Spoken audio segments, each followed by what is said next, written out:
Gacha Story finally came out on iOS this week. I spent some time messing around with it the other day and I thought I would share my thoughts. So, yeah, the customization for the characters in the game is very limited. There are only 3 skin colors and not that many hair and clothes colors.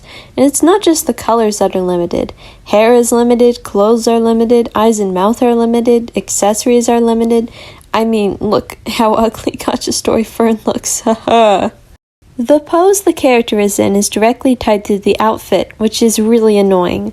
I understand that making different poses in this game would be a lot more challenging in this game than in other gacha games.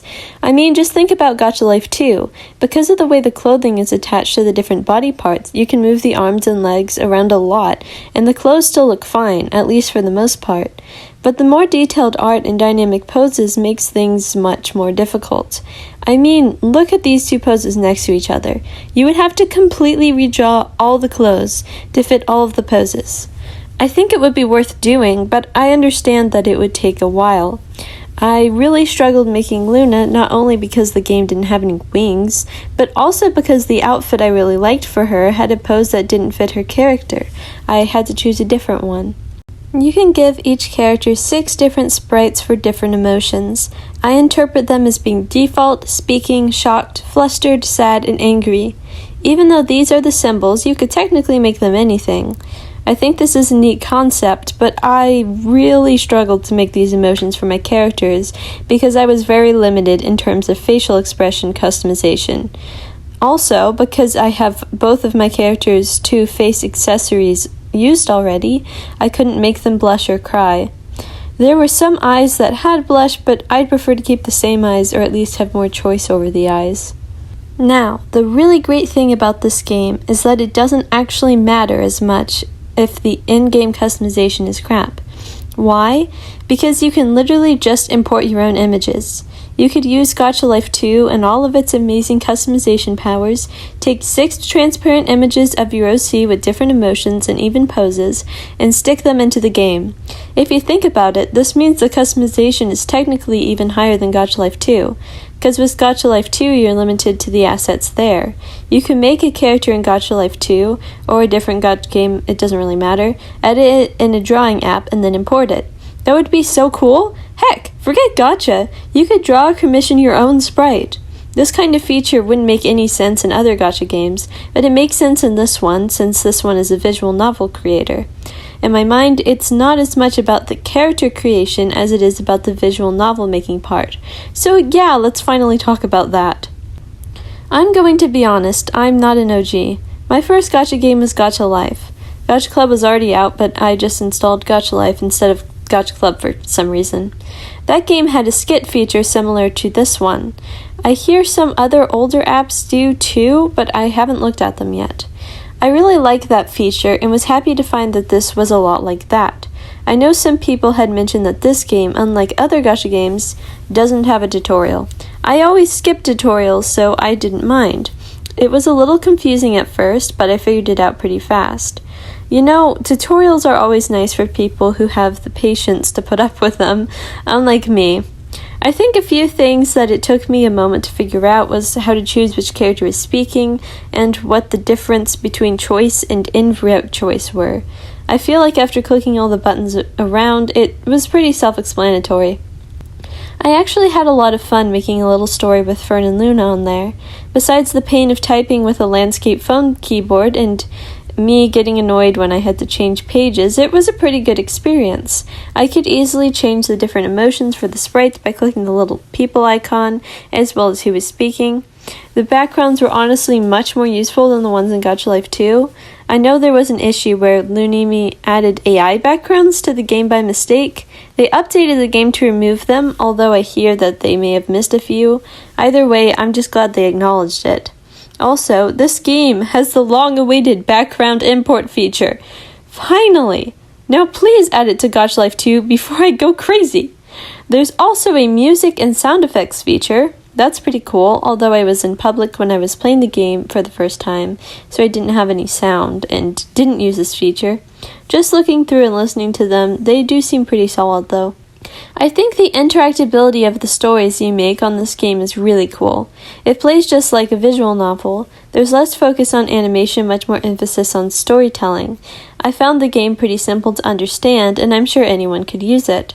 One of the big problems with Gacha Life 2 is that it's really complicated for some people to understand. I eventually got used to the Switch myself, but a lot of people prefer Gacha Club still because of its simplicity. And it makes sense that people would prefer simplicity. I mean, isn't that the reason Gacha got popular in the first place? Because it was easy for people to make characters and tell stories through it? Haven't we kind of lost that now? Being able to choose different dialogue options and even different routes is really cool. I took an interest in visual novels as a form of storytelling recently and have been wondering how I, as a writer and not a programmer, would go about making a story in that style. And wow, this game was announced just after that. Epic! Obviously, it's not going to be on the level of programming your own game, but it's fun to play with. Now, despite all my praise about this part of the game, I do also have some criticism. Why are the characters so small? There is so much empty space above their heads, and it legitimately hurts me. When I uploaded my own image so that the character was all the way to the top of the picture, I encountered the exact same problem. I really wish this was more like the Gacha Life Skip Maker, where you could choose where the characters were going to stand in the scene. It wasn't like regular studio mode, but at least there were options. Here the characters have set positions. Even if you have only one character in the scene, they are going to be that small. I also feel like the text box is really big, but this could just be the effect of the characters being small. I don't know, the spacing is just horrible. In the same vein, if more positions for characters were added, I would like there to be some little animation between them when the characters were moved. Not something big, just them sliding across the screen would be fine. It would just look unnatural if they teleported. Also, kind of related, I wish the characters could have fade in and fade out animations like the background does. There's a part of the story I made where Luna leaves and she just kind of poofs. It looks weird. If she faded out, it would look fine, I think. One more thing about the visual novel making part of the game. I don't know how to end it. There doesn't seem to be a way. The endings feel so weird because I just get there and I'll sit there on the last frame until I leave the game. I ended up putting titles at the end saying the end, but honestly the titles look ugly and it still somehow feels awkward. I'm not really sure how to fix this, to be honest, but maybe it's just a me thing. Now, you have the ability to export and import entire stories. That is so freaking cool! I was wondering how I would be able to share these stories on YouTube because turning them into videos would completely take away from the interactive part, which is the only reason I'd choose this over Gacha Life 2 to begin with. But no, I can literally just send my stories to other people with the app? That is just so freaking awesome. I'd say the only downsides of this are that people would have to download the app to play my little games, and that there doesn't seem to be a way for me to grow a following on the app itself. I don't know where the Lunimi picks come from, but these other featured sections show the most downloaded of the week and of all time. I don't think there's a chance I can get my stories up there, and there's no way to promote my stories in the app. Outside the app, I have a pretty decent following, but I've always had trouble getting people to follow me to external sites. And this, once again, is an entire app they'd have to download, which is a much bigger commitment than just looking at my posts on a website they don't have an account for. I think this is worth bringing up because there are a very large number of people on all platforms, but especially YouTube and TikTok, who gain large followings from making gacha content. This one doesn't seem to be well suited for that. I think that's fine, and it's cool to see them try something a bit different, but I expect that the game may attract less people because of that. I am excited to see what fun stuff I can make with this, but as a creator, if I end up sharing a story I made with my viewers just for a few to none of them to interact, I'm going to stop using the app as much. Overall, I think this is a cool game. It's very simple, and while that makes it annoying in some ways, I also find it charming. I'm focused more on the dialogue instead of character animations, which is great. I'm able to choose different routes, which is very fun. While the game has a lot of flaws, I feel like it has a lot of potential too. It's not like the other gacha games, but I really like that about it. We don't need another Gacha Life. We just need Gacha Life 2 to update, please, I am begging you. I've seen some people criticizing this app and saying that it's a huge downgrade. I don't really see it that way. It's not supposed to be a character creator. Its main focus is on the visual novel maker. The ability to upload your own images completely removes that downside for me, although I understand why it may not be for others. My main gacha game will definitely remain Gacha Life 2, but I'm sure I'll play around with this one for fun.